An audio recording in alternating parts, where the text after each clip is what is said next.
होना पड़ता, एक तो होना पड़ता मूढ़। मूढ़ मतलब क्या जानते हैं? मूर्ख। और दूसरे सावधान होना पड़ता है।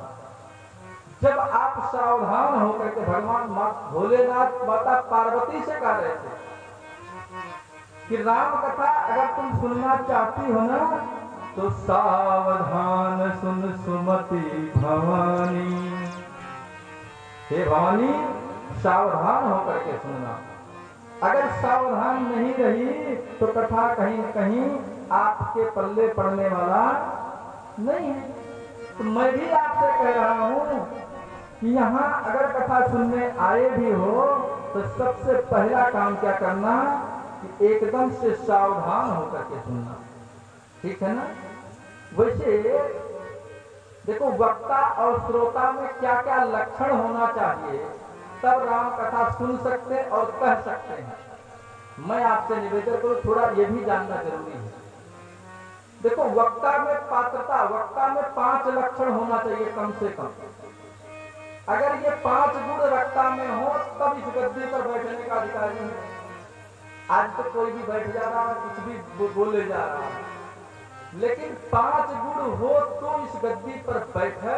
और उस अगर श्रोता में वास्तव में जो पात्रता है ना वो 6 गुण होना चाहिए, तब श्रोता सुन सकता है। वक्ता से ज्यादा चतुर श्रोता होना चाहिए, तब समझ में आएगी कथा, नहीं समझ में नहीं आने वाली। अब वक्ता में सबसे पहला गुण क्या होना चाहिए? सबसे पहले मैं आपसे कहूं कि जो वक्ता का सबसे पहला गुण है उसे अपने आप पर खुद विश्वास होना चाहिए। खुद का विश्वास हो, अपने इष्ट पर विश्वास हो। जिसका भी वो भक्त कथा कर रहा है, गुणगान गा रहा, उस पर विश्वास हो। और वास्तव में सबसे पहले जिसने यह कथा गाई है ना वो विश्वास का ही स्वरूप है।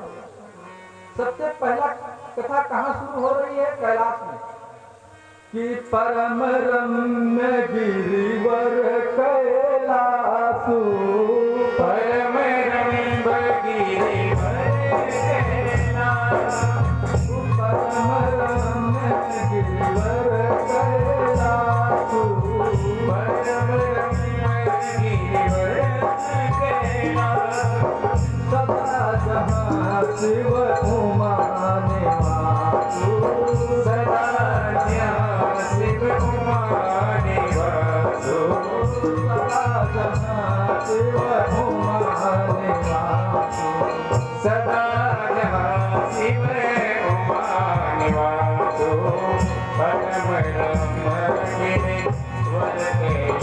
कैलासु, सदा जहाँ शिव उमा निवासु।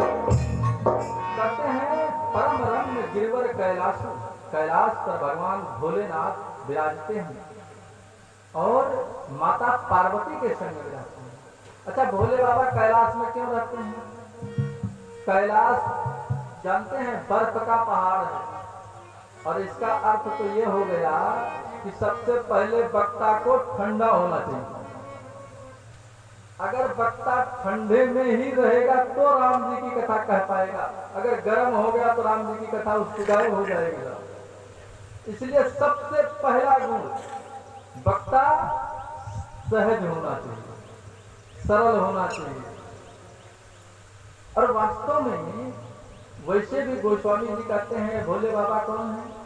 कि भवानी शंकरो बंदे श्रद्धा विश्वास रूपिणो। ये भोले बाबा और माता पार्वती श्रद्धा और विश्वास के स्वरूप हैं।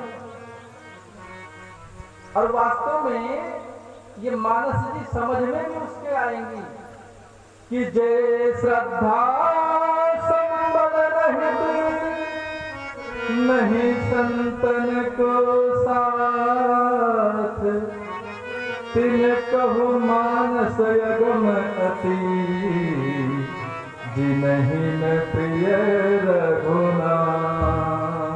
जिनहिन प्रिय रघुनाथ। जिसके जीवन में श्रद्धा का संबल नहीं होगा, जिसके जीवन में भगवान पर विश्वास नहीं होगा और संतों का संग नहीं होगा, उसे भगवान की कथा कभी समझ में नहीं आएगी।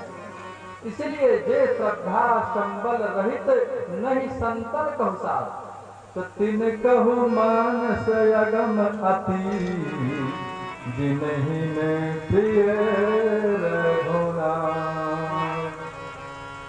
जिनको वास्तव में राम जी प्यारे नहीं लगते, राम जी जिसको बड़े प्रेमी नहीं लगते, उसके समझ में कथा नहीं आएगी साहब।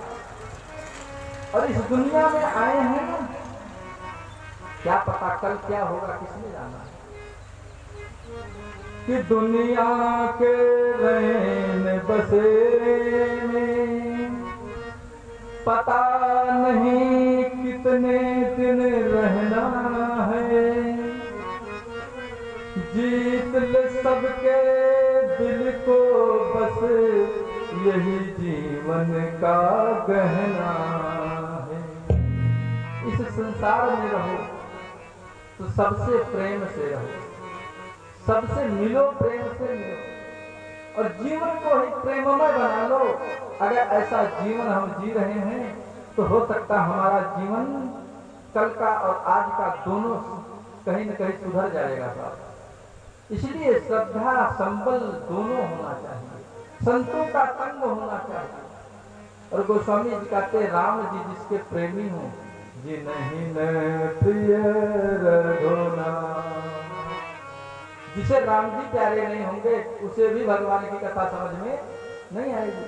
तो सबसे पहला गुण वक्ता में होना चाहिए क्या, कि वह वक्ता ऊंचे बैठने के बाद नरम हो, गरम ना हो। आज कभी कभी क्या होता है, कुछ लोग तख्त के ऊपर बैठ जाते हैं तो अपने आप को खुदा समझ बैठते हैं, अपने आप को स्वयं ठाकुर जी समझ लेते हैं, अब तो हम ही भगवान हैं। और मैं आपसे निवेदन करूं 2 मिनट के भगवान कब नीचे पटक दिए जाएंगे पता नहीं। इसलिए ये परमात्मा वो ऊपर की एक ऐसी शक्ति है जो हमें ऐसा चाहती है कि अपने भक्त को थोड़ा सा मान सम्मान दिला दे। वो बुलवा रहा तो हम बोल रहे हैं, मेरे अंदर बैठा वो परमात्मा ही तो बोल रहा है। मैं क्या कर सकता हूँ आप बताओ, मेरे अंदर क्या काबिलियत है? मैं कोई आपसे ज्यादा चतुर हूँ या आप लोगों से ज्यादा कोई मेरे अंदर अंग ज्यादा है या मेरे वाणी में कोई अलग सी बात आई है? कुछ नहीं है साहब, मैं आपके जैसा ही हूँ। मैं भी आपके जैसे एक माता पिता से जन्म लिया हूँ, लेकिन वो परमात्मा की कृपा है। वो मुझे लगे हैं ये भी बोलते नहीं, ये स्पीकर वही बोल रहे हैं जो इनमें बोला जा रहा है। ऐसे ये भी स्पीकर तक वही बोल रहा है जो ऊपर से परमात्मा बुला रहा है। इसलिए किसी को भी इस पर बैठने के बाद थोड़ा सा अभिमान नहीं होना चाहिए कि मैं तो बहुत बड़ा भगवान हो गया। अरे ठीक है, संसार वाले व्यास को मान सम्मान देते हैं, अच्छी बात है, लेकिन हम क्या हैं, मेरी औकात मुझे पता होनी चाहिए। इसलिए जीवन में सबसे पहला गुण तो हमें ठंडा होना चाहिए। और वास्तव में वक्ता में इतना ही नहीं, श्रद्धा और विश्वास होना चाहिए। और सही बात यह है ना, श्रद्धा विश्वास के साथ साथ कि एक भी जो भी श्रोता हो, वक्ता है, उसमें भगवान राम पर अडिग विश्वास हो, कृपा होनी चाहिए। राम जी की कृपा जिस पर है ना, फिर वो इस दुनिया में कोई भी भगवान की चर्चा करेगा ना तो लोग बड़े प्रेम से सुनेंगे। इसलिए 5 गुण तो वक्ता में और श्रोता में 6 गुण होना चाहिए। ये महाराज 6 गुण क्यों? अब वास्तव में हकीकत ये है कि बोलने वाला तो हो सकता बोल के चला जाए। आपको मैं 5 करोड़ रुपया दे दूं, लेकिन संभालने नहीं आया तब वो यूं ही बेकार जाएगा कि नहीं? इसलिए श्रोता में तो 6 गुण होना चाहिए। वह विश्वास वाला भी हो, चतुर भी होना चाहिए, अपने इष्ट पर विश्वास भी, उसको श्रद्धा भी होनी चाहिए, और इतना ही नहीं, वो संतोषी होना चाहिए, उस समय सरल होना चाहिए। अपने जीवन में सरल चित्त से जब भगवान की कथा सुनेगा वितर्कों से दूर होकर के कथा सुनेगा और अपने हृदय के जो हमारे अंदर कालिमा भरी है उसको निकाल के जब हम कथा सुनेंगे तो भगवान की कथा समझ में आएगी, नहीं तो वास्तव में भगवान की कथा आपके सर के ऊपर से ही निकल जाएगी। भगवान की कथा समझ में आने वाली नहीं। इसलिए गोस्वामी जी कहते हैं मैं तो रामचरित्र मानस का जो निर्माण कर रहा हूँ, ये श्रोता वक्ता जो भी हैं तो क्या होना चाहिए कि श्रोता वक्ता ज्ञान निधि, श्रोता और वक्ता ज्ञान के भंडार होना चाहिए साहब, दोनों चतुर होना चाहिए। देखो अब आप तो महाराज हम ऐसे कैसे कहें, मैं आपसे नहीं कह रहा हूँ, ये गोस्वामी जी का उद्घोष है कि श्रोता वक्ता ज्ञान निधि कथा राम कय गूढ़। देखो ये गूढ़ कथा सुनने के लिए तो थोड़ा सा ज्ञान होना ही चाहिए। जैसे अगर आप कोई चीज रखने के लिए लाए हैं ना तो उसके लिए पात्र होना चाहिए आपके पास। आपके पास में बैग नहीं होगा, आपके पास में कोई पात्र नहीं होगा तो आपको हम कुछ दे भी दे तो आपके पास टिकेगा ही नहीं, गिर जाएगा। इसलिए वो पात्र आपको बनना पड़ेगा, तब भगवान की कथा समझ में आएगी। अब आप कहोगे भगवान की कथा सुनने के लिए ये पात्र बनने के लिए क्या करना पड़ेगा, ये पात्रता आएगी कैसे कि हम भगवान की कथा सुन लें। तो उसके लिए केवल एक काम है हमारा, भगवान की पात्रता के लिए कि हमारे अंदर भगवान की कथा बैठे, उसके लिए भगवान के नाम का गुणगान करना चाहिए, भगवान के नाम का संकीर्तन करना चाहिए। और मैं आपसे कहूं कि वास्तव में जब हम संकीर्तन करते हैं ना या भगवान का गुणगान करते, तभी हमारे अंदर भगवान की कथा बैठती है। अब देखो यहाँ भागवत करने वाले तो खूब आए होंगे, खूब आ जाएंगे, लेकिन ये राम कथा बार बार मिलेगी नहीं साहब। इसलिए ये अवसर जो आज चूक गया, अब ये कथा कल नहीं मिलने वाली, कल कुछ और मिलेगा, लेकिन ये नहीं